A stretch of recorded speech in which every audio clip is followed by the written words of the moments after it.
एका बहिणीने भावाला पत्र लिहिले आहे. त्यामध्ये ती भावाला भेटण्याची तळमळ कशी व्यक्त करते ते आज ऐका.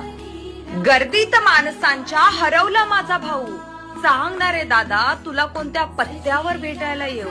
नको घरदार नको पैसा पाणी, देवाकडे सुखाची करते तुझ्या मागणी. गरीब आहे दादा मी, पण तुला कोणत्या रंगाचा शर्ट घेऊ. सांगणारे दादा तुला कोणत्या पत्त्यावर भेटायला येऊ.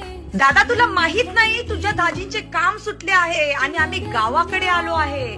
मी दुसऱ्याच्या शेतात जाते, मला कामाची सवय नाही, हाताला फोड आले आहे. जाऊ दे रे दादा तू नको टेन्शन घेऊ. सांगणारे दादा तुला कोणत्या पत्त्यावर भेटायला येऊ.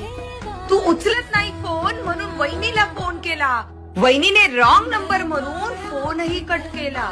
जाऊ दे रे दादा तू नको लोड घेऊ. सांगणारे दादा